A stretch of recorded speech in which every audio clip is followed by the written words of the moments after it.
Greetings, my children of Hallows Night. As you know, it is Octoberfest, and it's time for another fright.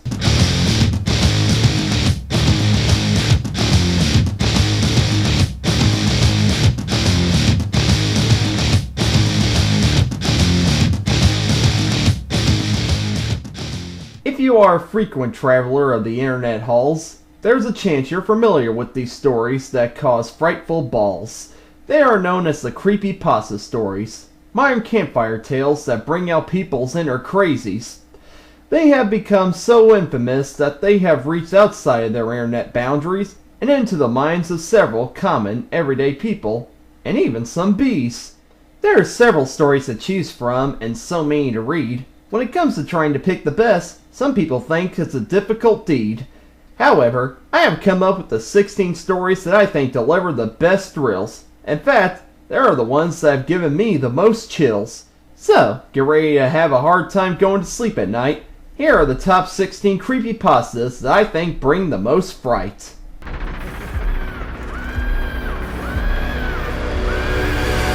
Rap Rat. An author tells a chilling tale from his childhood, which is about a board game that scared him more than any horror film could.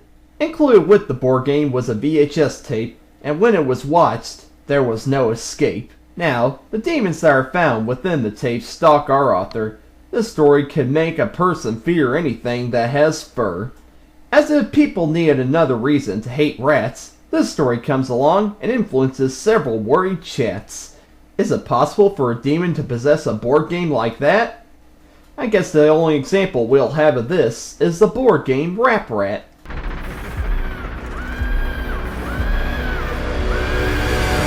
The Rake.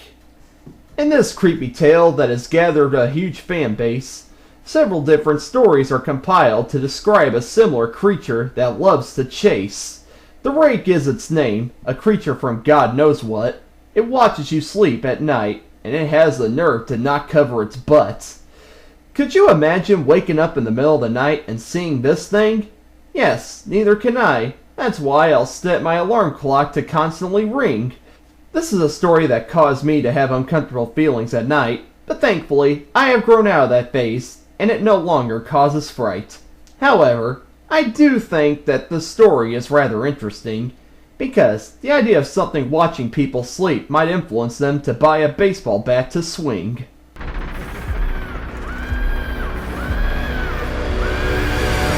The Clifton Bunnyman.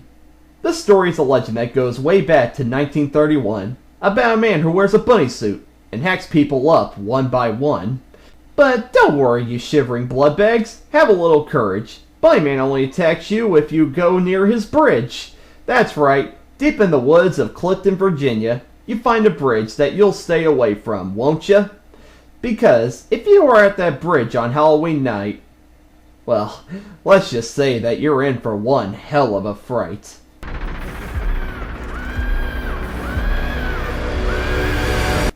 Eyeless Jack. Here is yet another story about a creature that watches you sleep, but in my opinion, this creature is an even bigger creep. Eyeless Jack is some unknown thing that will steal one of your kidneys if you wake up, and on top of that, he'll kill one of your family members before you make it to your morning get-up. However, there's one thing about him that makes me question the guy. How can he see what he is doing if he does not have even one eye? I guess it's that little detail that makes him all the more eerie, and I can't count how many restless nights this story brought on to me.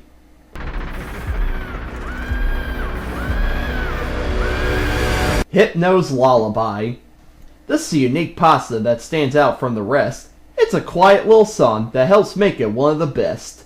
It's a song that's used to take children away from their places, just so that Hypno can kidnap them and violate their personal spaces. This is a pasta that gives me quite a fright, because nothing is more creepy than child abduction, am I right? This is also a pasta that'll never make you look at Pokemon the same way again, especially that Hypno. He's one sanity drain.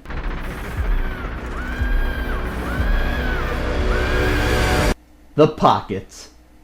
Here we have a classic tale of teens going into places they shouldn't go, which ends up being a big mistake, because they're around no mo. So, these teens, while snooping around at an abandoned silo, stumble upon a monstrous beast, pretty gruesome looking, I know. The beast calls itself the Pocket, and attacks just like any natural animal, only this monster has claws, and one massive mandible. I love this story because I love stories about monsters doing their monster thing, and this one doesn't disappoint, as the body parts do fling. So, if you're out hiking one day and you see an abandoned structure, you better run for your life, or you're the Pocket's meal buster.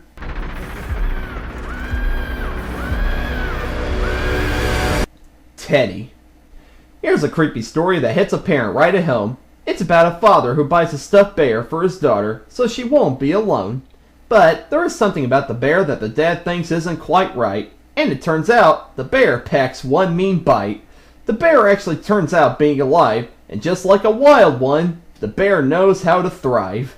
This is a story that I can relate to, as I never did like stuffed bears. There's just something about the way they look that just sticks up my hairs. But even though the idea of a stuffed bear coming to life might scare my head, this story still isn't that scary compared to Seth MacFarlane's Ted.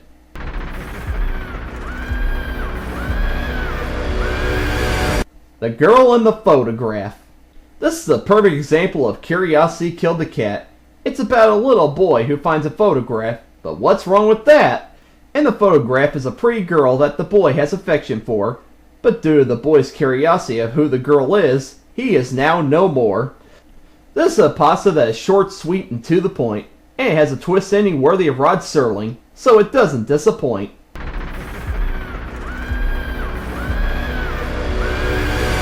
A Knock on the Window. Here's one that could send shivers down your spine. In fact, it'll cause you to have sleepless nights and make you whine. It's about a person who's trying to sleep in their bed, but there is a constant knocking on the window, and the noises fill the person's head. The person tries hard to ignore the annoying tapping, but the noise blocks the person from doing any napping. This is yet another creative story that knows how to scare.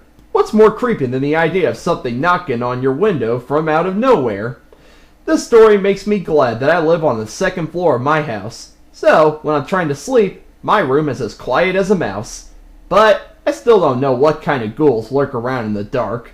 As long as they don't bother me, they won't give me a stress mark.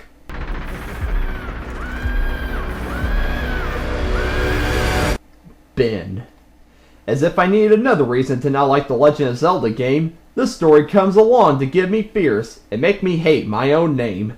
It concerns a college student who buys a copy of Majora's Mask from a creepy old man, and when he takes it home to play it, that's when his sanity ran.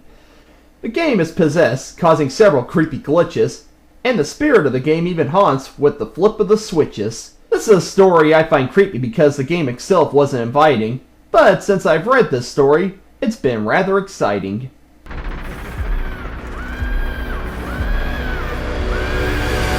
Godzilla NES. Here's another story that concerns a video game, but this one's about Godzilla, so there's no way it can be lame. It's about a young man who plays the NES game of Big G. Even though there are some weird things about it, how bad can it be? However, as he plays more and more through the levels, he discovers that the game is possessed, and it must be the work of the devils. Besides the fact that the long story might kinda bore, it manages to be scary without relying on gore. Also, unlike most of these nightmare-causing stories, this one has a happy ending, which is one of the many glories. It's a long epic of a tale that has Godzilla thrown in. I sometimes tell myself, what a great movie this could have been.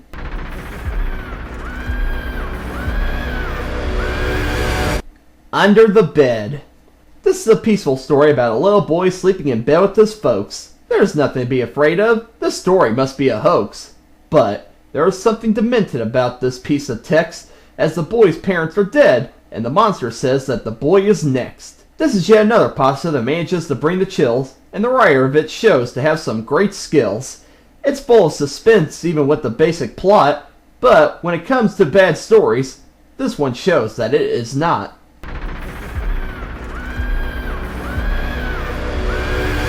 Suicide Mouse. Here's a story that dwells within the vaults of Disney, and a story I wish would stay in the depths of hell for what it's done to Mickey. This is a tale about a recently discovered Mickey Mouse cartoon. You might think it's fantastic, but this cartoon will cause any person to hide in a sand dune.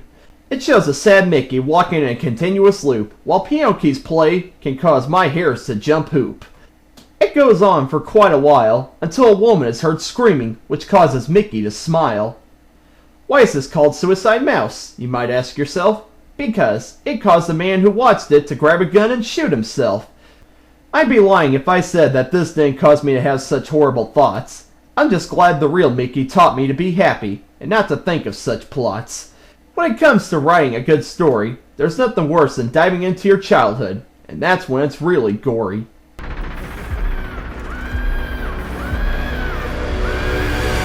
Cupcakes. This is a tale from the mind of an anonymous user, whose sick, twisted vision of the FIM universe makes him look like a fanfic abuser. It concerns Pinkie Pie inviting Rainbow Dash over to make some cupcakes for a day. Little does Dashy know that baking the cupcakes is the thing that's going to whisk her away. There are some people that consider this story to be lazy and bland, but this story takes me away from the comfort and joys of Happy Land. My favorite pony, Pinkie, is a twisted serial killer, which makes me shiver and groan. This story is a chiller. Why is such a sweet and innocent character being so psychotic? It makes me want to grab my Pinkie plush and hug it quick. It's only a story, I sometimes tell myself. But sometimes I fear the Pinkie toy on my shelf.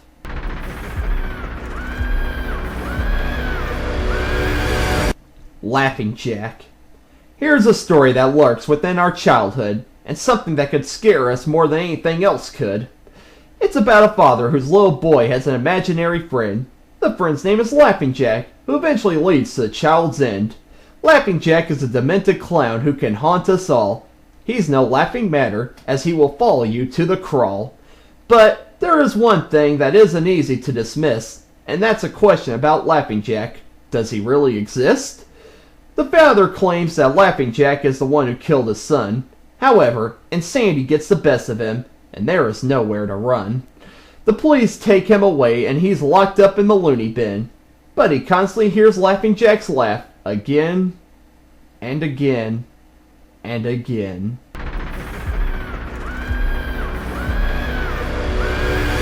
Abandoned by Disney.